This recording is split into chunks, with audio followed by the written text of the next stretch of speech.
Good morning, everybody. Listen, I'm actually gonna do a special ranking this morning. I'm here to rank the Metallica albums, and I know a lot of people that I've communicated with on YouTube are not into that, but we'll see what happens. But well, I guess I already put them in my order, but Um, we'll go with worst to last. No, worst to best, and I'll give you a little reason why. Uh, the worst is I think there's here. Let me count the order before. Let's see,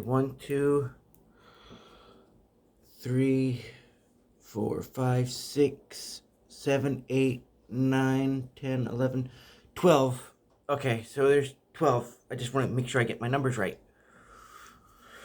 Uh, Number 12, I guess this is unanimous with a lot of people. I can tell I'm only ranking this last because I haven't even opened it yet. And I've listened to a couple songs through, the radio, but I haven't actually listened to it in full, which is I guess their latest album. Um see, Hardwired to Self-Destruct, I guess. Again, I didn't really listen to it, so I can't tell you what's good about it and what's bad about it. So that's why it's number 12. Uh, Number 11. Um, this next one,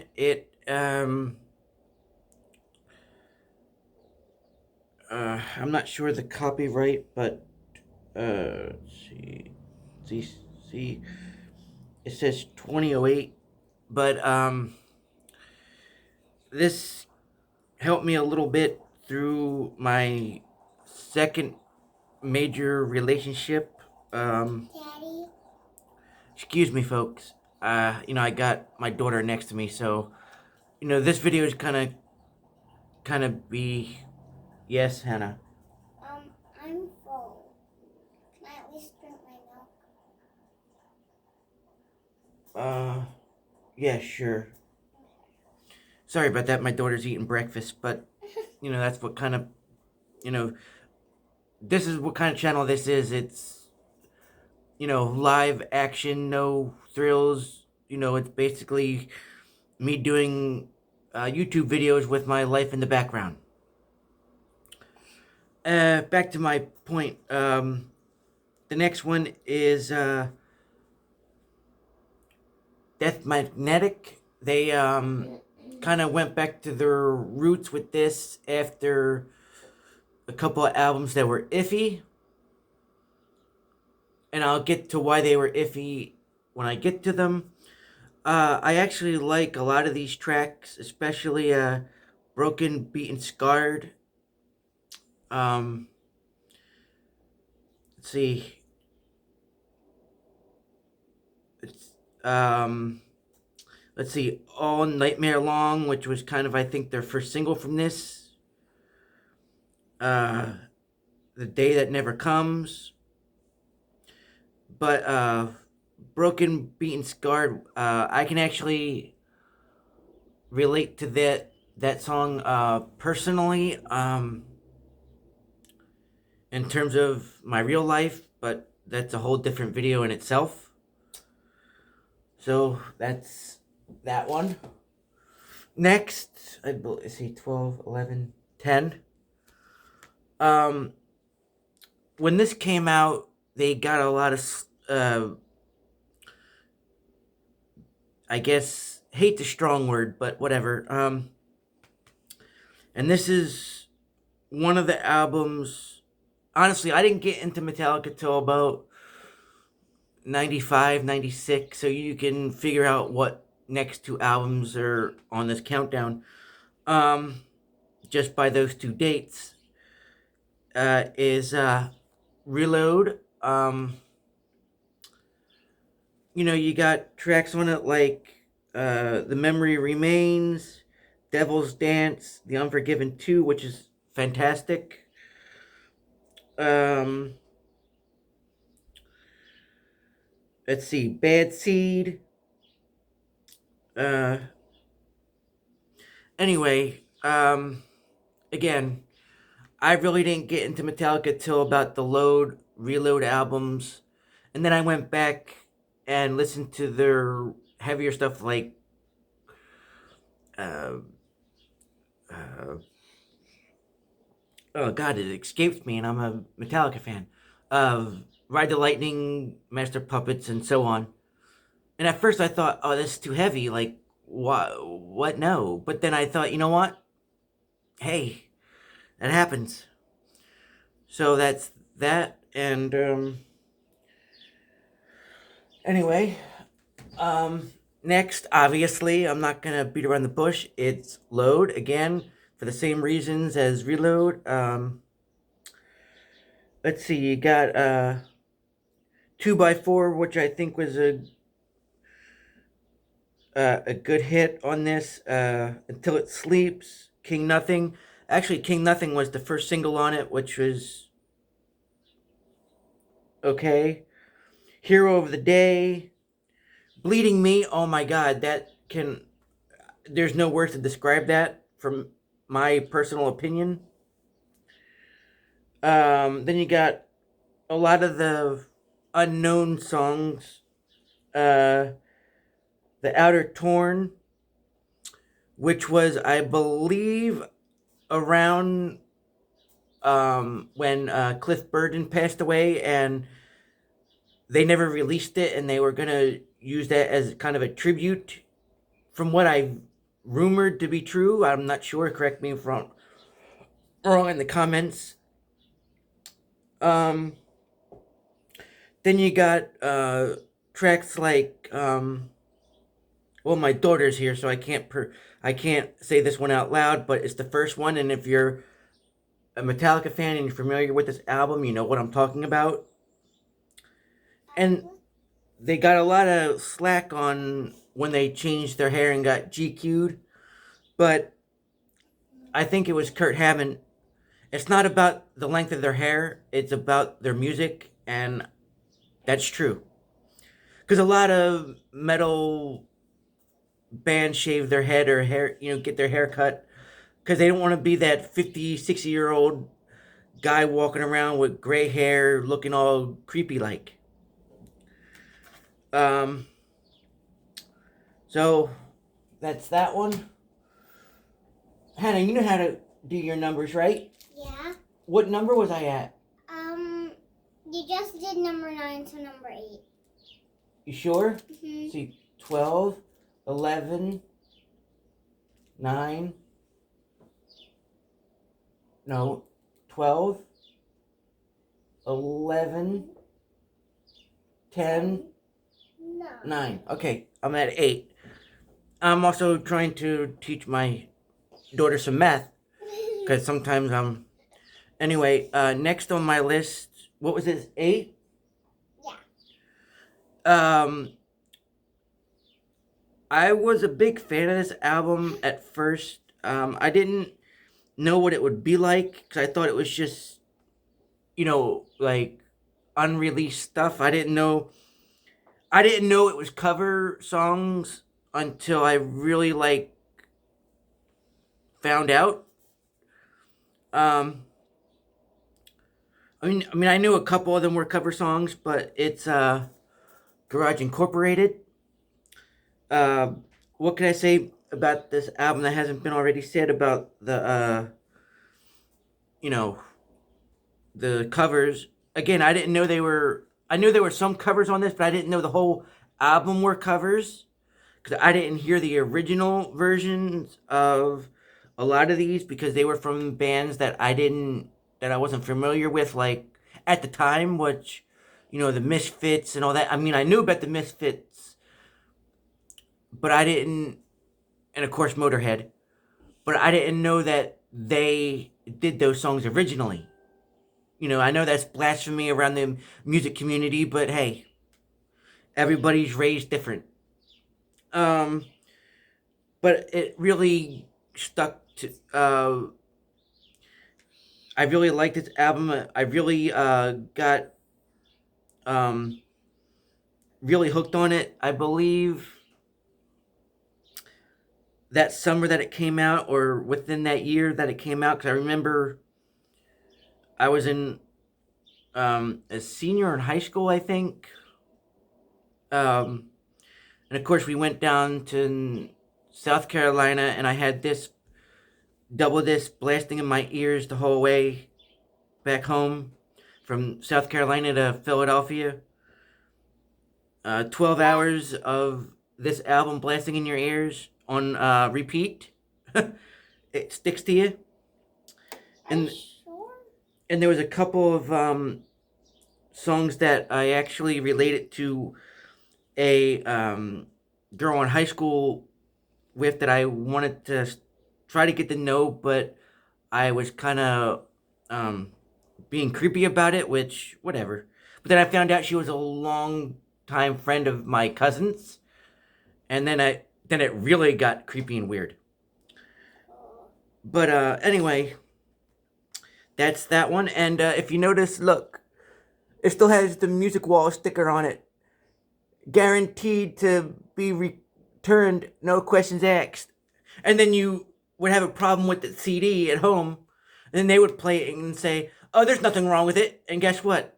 They say, "Oh, we'll get you your money back." No, then it wound up being a store credit, or they would take it back and only give you half what you paid for it. So, say if this was $20 due to it being a 2 disc set, they would only give you like $5 or $6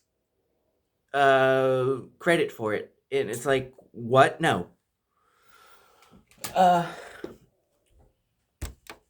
what number am I at, Hannah? If you're gonna talk in the background, why don't you come in the camera and say hi? Hi. What number was I at? Just a number 8. So, number 7. Okay then. This next album, my first girlfriend just broke up with me, and I was really so damn depressed. I couldn't leave my house for at least 9 months, but then I got back on my feet, and I've been with the same woman for 18 years since then, and we got married. We have a 6-year-old, or 7, excuse me, she's gonna be 7 soon. But anyway, this album really helped me through that dark time, and it's Saint Anger. Again, a lot of people. Oh, it's upside down. I'm sorry, because the fist is supposed to be upside down, not facing up. Um, you got a lot of great songs on this. Saint Anger, which they did a video for. Some Kind of Monster, which they did a whole documentary about, and it's actually the making of this album. I believe this was the first album without Jason Newsted. Correct me if I'm wrong in the comments. And Jason left the band because of squabbles like this. Like he said in the documentary, when they did an interview with him a little bit, they said,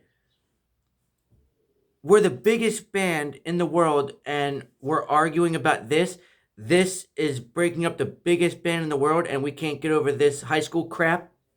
And again, I'm putting that tongue in cheek and mildly because my daughter's standing right there.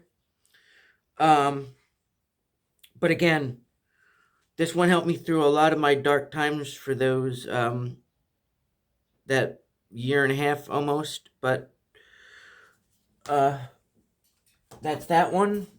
Hannah, next. Number 6. Okay. Which I am right now, but I'm gonna be 7 soon. Okay. Now this next album, in my opinion,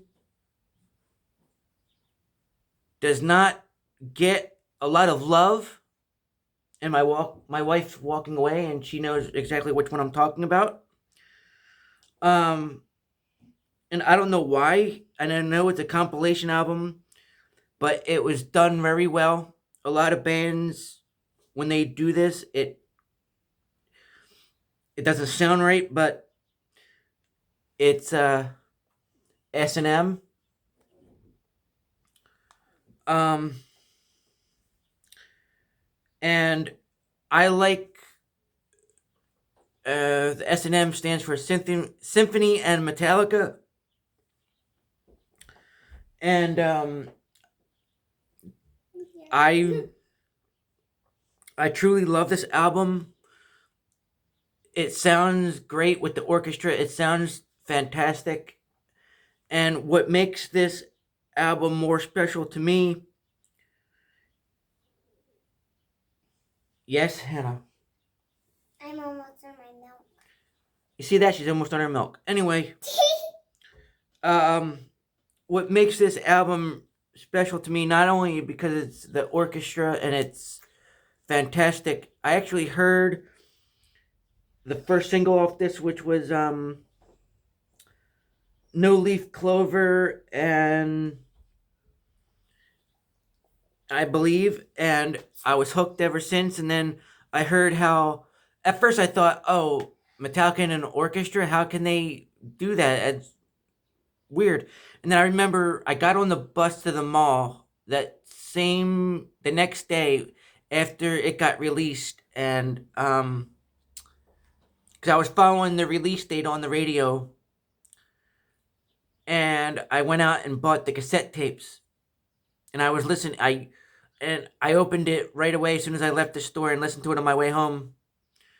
And what also makes this set special, before I forget, is me and my wife used um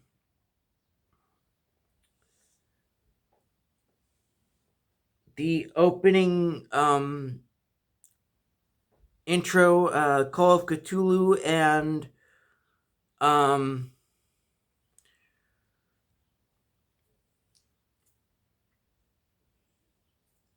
let me just, for some reason my mind's um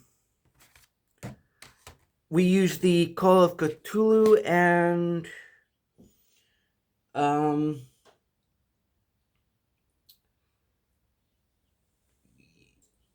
yeah, okay, I'm right. We used the Call of Cthulhu for the uh our entrance to our walkthrough to our reveal at our wedding. You know, when you have the wedding party, walk in, and you know, then the bride and groom. We actually used the Call of Cthulhu for that particular part of our wedding, and it was fantastic. Anyway, that's that one. Hannah, what's next? Number 5. Are you drinking your milk? Yes. There's still some chocolate syrup in it, but I know, but I'm sorry.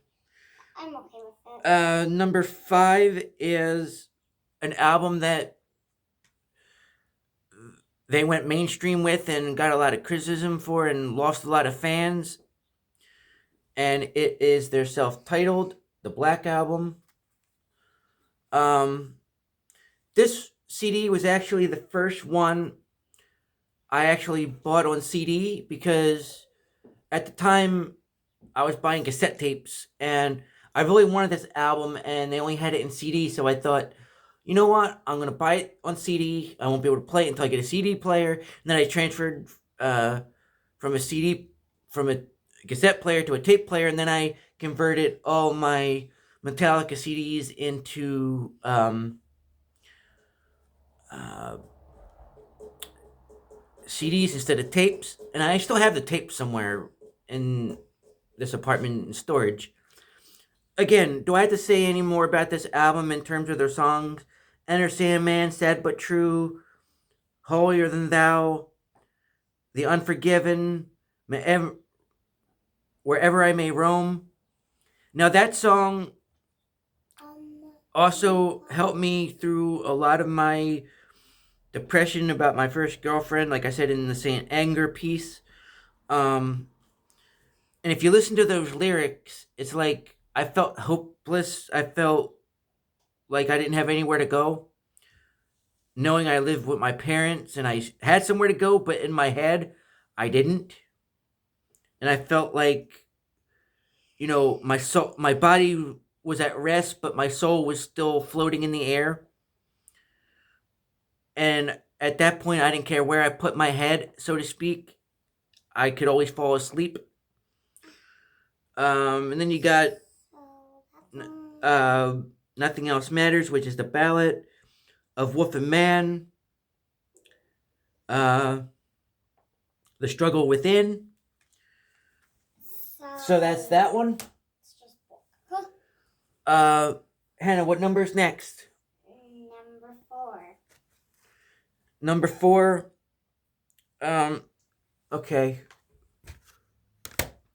The next 4 albums, look, they don't need any introduction. They don't need a whole 5-minute epitaph of why I like them.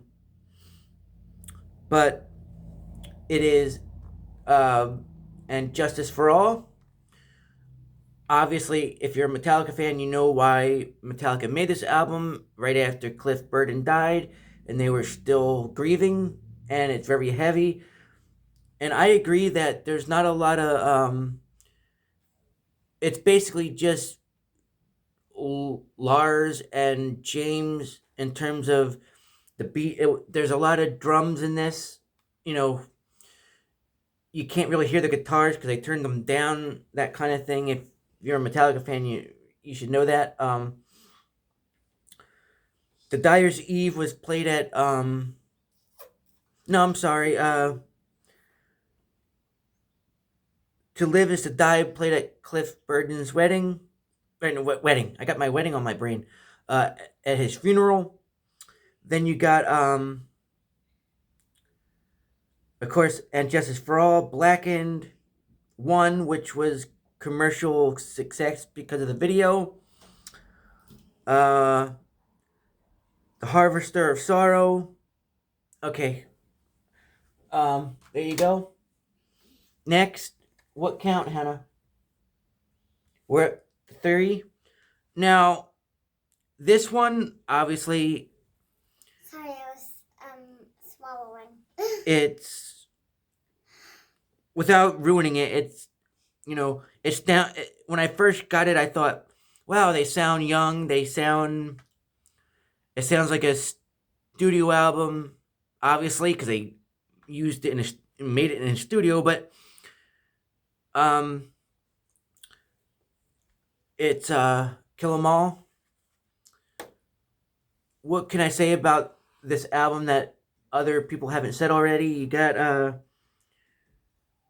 songs like Anesthesia, Pulling Teeth, which was a great song, uh, Whiplash, Phantom Lord, Hit the Lights, The Four Horsemen.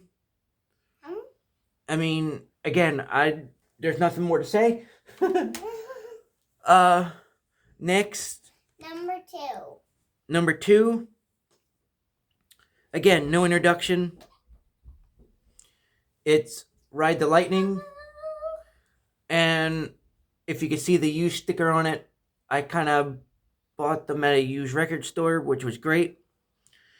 Obviously, you got Fight Fire with Fire, Ride the Lightning, For Whom the Bell Tolls, Fade to Black, Trapped Under Ice, which is great. Again, it related to me when I was in my state of depression back in 02, 04, or whatever.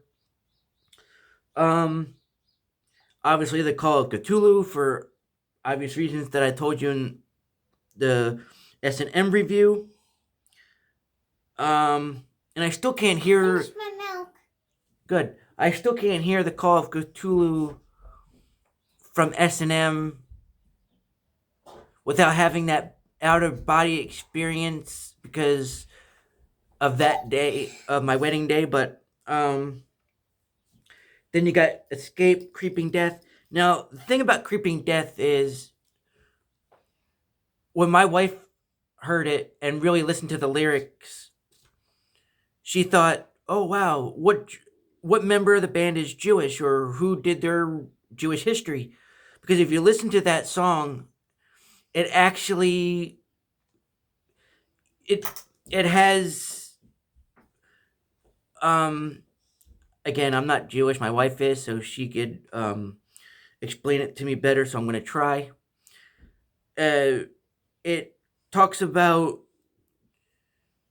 the what the Jew I'm gonna be right back. what the Jews went through in their community back, you know, back in the day when they were uh being, whatever. Gotta take your friends out. I mean, I and then after I re-listened to it after what she told me, I thought about it and I thought, "Wow, like you serious?" And she's like, "Yeah." And I listened to those lyrics of Creeping Death, and it one of the lyrics is bloodstained door I shall pass. And I didn't know what that meant until my wife said something, and I thought, and then I went back and listened to the song, and I'm like, wow, that's deep. Anyway, that's that one. And obviously, everybody knows the number one by a process of elimination, and I'm sure it's number one in everybody's list. Why not? Number one. And number one, Master of Puppets. There is, I again, no introduction. You got I like puppets. Master of Puppets. I remember hearing this album for the first time in one of my friend's basements from high school. Well, he wasn't one of my friends. I was kind of a third wheel to one of my friends, and it was his friend's basement. And I heard Battery for the first time, and I thought, wow, okay, I'm hooked. Like, this is fantastic. Master of Puppets, Obvious Reasons. Uh, the Thing That Should Never Be, or Should Not Be. Again, it helped me a lot in my state of depression. Welcome Sanitarium, again, helped me through my state of depression. Orion, Damage Incorporated. I don't have to say anymore. Excuse me. Allergies. And that's my Metallica ranking. That's my Metallica album ranking from 12 to 1. And tell me down in the comments what your rankings are. Obviously, everybody's going to be different, because if we all be the same rankings or the same this, that, and whatever, it's boring and we can't have conversations, and that's not cool. So again, if you like what you see, hit that like button, subscribe, tell your friends, and um